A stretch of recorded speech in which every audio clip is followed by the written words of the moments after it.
स्वागत है आप सभी का आज की वीडियो में। आज देखेंगे मैग्नेट। मैग्नेट के बारे में पूरी विस्तृत रूप से इस वीडियो में चर्चा करेंगे। तो आज वर्ल्ड इतने स्पीड मूव करने का दो रीज़न है। एक है कंप्यूटर, दूसरा है ऑटोमोबाइल। और ये कंप्यूटर और ऑटोमोबाइल के डिस्कवरी में जो मेन यानी कि रूट काज है मैग्नेट। मैग्नेट की वजह से ऑटोमोबाइल और कंप्यूटर काम करता है। तो मैग्नेट का मतलब है कि मैग्नेट एक ऐसा मेटल है या फिर ऑब्जेक्ट है जो दूसरे पदार्थ को अपने ओर खींचता है। और ये सारी मेटल को नहीं खींचता है, जस्ट कुछ मेटल को खींचता है, जैसे कि आयरन, निकेल, कोबाल्ट इत्यादि। मैग्नेट इन्हीं तीनों चीज़ों को क्यों खींचता है और बाकी को नहीं खींचता है, वीडियो के बीच में मैं बताऊंगा। फिजिक्स में मैग्नेट का जो डेफिनेशन है कि magnet is a force generated in matter by the motion of electron with its atom. किसी भी मेटल का अंदर का इलेक्ट्रॉन का मूवमेंट के वजह से ये मैग्नेटिक प्रॉपर्टी पैदा होता है। हिस्ट्री में ये मैग्नेट का शुरुआत कैसे हुआ, इंसान मैग्नेट का डिस्कवर कैसे किया, इसके बारे में पहले समझ लेते हैं। 500 बीसी में इसका इतिहास है कि 500 बीसी में ग्रीक में एक मैग्निस नाम की एक शेफर्ड अपना शिप को लेकर चला रहे थे और वो एक स्टिक पकड़े हुए थे, जिस स्टिक के एक बटन में एक आयरन का पीस लगा हुआ था। अचानक वो आयरन का पीस लगा हुआ स्टिक किसी एक पत्थर की ओर खींचे चला जा रहा है। ये बार बार देख रहे हैं और ये खींचे चला जा रहा है। तो इनको आश्चर्य हुआ ये बात, और बाद में ये पता चला कि वो पत्थर में कुछ खींचने जैसा शक्ति है या फिर कुछ गुण है। तो ये जो पत्थर मिला था मैग्नीशिया नाम की एक जगह से मिला था, और यही जगह के नाम से मैग्नेट का नाम को मैग्नेट रखा गया।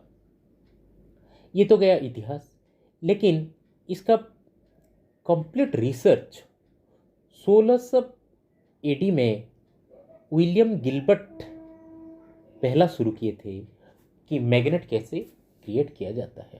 अब समझते हैं कि मेटल के अंदर ये जो मैग्नेटिक मेटल है, इसके अंदर में क्या स्पेसिफिक है जो दूसरी चीज़ को खींचता है और बाकी चीज़ नहीं खींचते।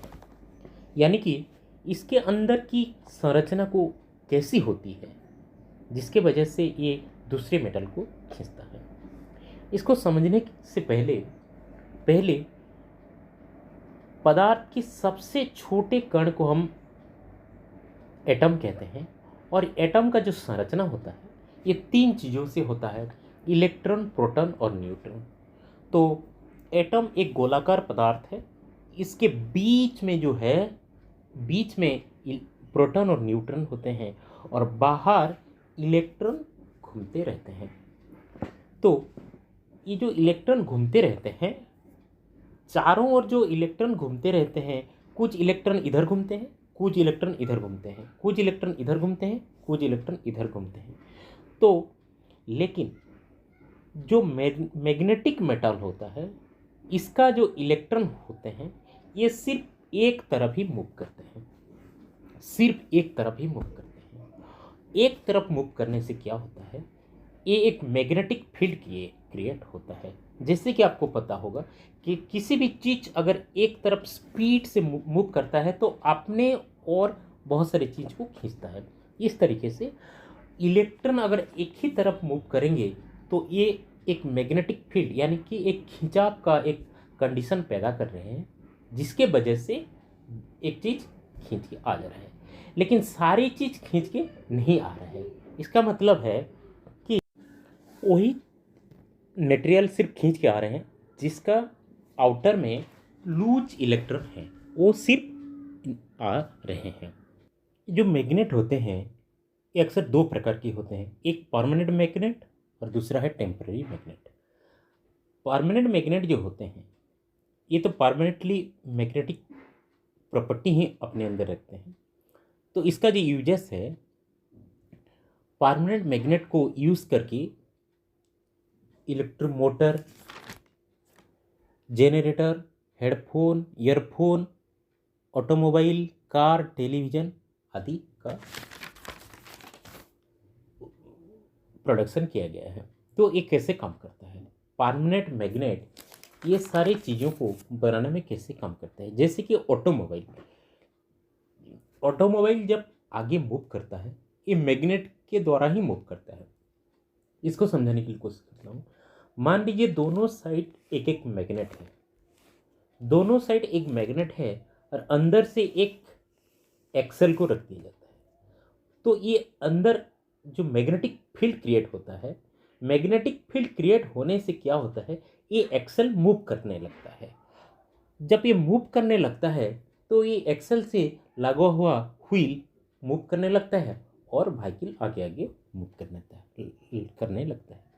तो ये परमानेंट मैग्नेट से ऑटोमोबाइल का जो मूवमेंट का डिस्कवरी किया गया इस मैकेनिज्म से किया गया। दूसरा है टेम्पररी मैग्नेट, यानी कि टेम्पररी मैग्नेट को ऑथराइज नोन एज इलेक्ट्रोमैग्नेटिज्म। 1820 में हांस क्रिस्टियन ओरस्टेड नाम के वैज्ञानिक थे जिन्होंने इलेक्ट्रोमैग्नेटिज्म का फार्मूला दिया। उनके अनुसार अगर किसी कंडक्टर में हम इलेक्ट्रिसिटी का सप्लाई देते हैं तो वो कंडक्टर मैग्नेट बन जाता है। उनके रिसर्च से ये पाया गया कि इलेक्ट्रिसिटी अगर किसी कंडक्टर में मूव करता है तो साइड में जो मेटालिक चीज़ होते हैं, आयरन, कोबाल्ट जैसे, ये सारी चीज़ अपने और खींच आते हैं। तो इसको यूज़ करके हांस क्रिस्टियन ओरस्टेड मैग्नेटिक फील्ड का क्रिएट किए और इससे क्या हुआ, टेम्पररी मैग्नेट से क्या हुआ, रिले, हार्ड ड्राइव जैसे चीज़ों का बनाया गया। रिले, रेलवे का जो टोटल सिग्नलिंग सिस्टम है ये रिले से ही चलता है। तो रिले, जैसे कि मैंने बहुत सारी वीडियो में कहा, रिले एक पॉइंटर मैकेनिज्म है। तो किसी एक कॉइल में हम इलेक्ट्रिसिटी का सप्लाई देते हैं तो वो कॉइल बिल्कुल मैग्नेट बन जाता है और एक आयरन मेटल को वो अपने ओर खींचता है। और अगर इस सप्लाई बंद कर देते हैं तो ये फिर वही नॉन मैग्नेटिक हो जाता है। तो इससे क्या होता है, रिले जो एंटायर सिग्नलिंग सिस्टम में रिले से होता है। और हार्ड ड्राइव, कंप्यूटर में जो हार्ड ड्राइव यूज होता है ये भी एक इलेक्ट्रोमैग्नेटिज्म है। मतलब इसमें सप्लाई देंगे तो ये मैग्नेट का काम करेगा और कंप्यूटर का जो हार्ड डिस्क जहाँ इंफॉर्मेशन डाटा स्टोर होता है, हार्ड डिस्क एक डिस्क है जिसमें माइनर्स, छोटे छोटे मैग्नेट, बहुत मिलियन एंड मिलियन मैग्नेट को एक हार्ड डिस्क में सजाया जाता है। इससे क्या होता है, ये इंफॉर्मेशन को स्टोर करता है मैग्नेटिज्म के जरिए। तो जब टेम्पररी मैग्नेट जो है ये रिले और हार्ड डिस्क का काम करता है। तो ये मैग्नेट जो है ये सारी मेटल को अट्रैक्ट नहीं करता है, सिर्फ आयरन, निकेल, कोबाल्ट आदि मेटल को अट्रैक्ट करता है, क्योंकि ये दोनों में जो फ्री इलेक्ट्रॉन होते हैं जिसके वजह से इनको अट्रैक्ट करता है। तो आज के वीडियो में बस इतना ही।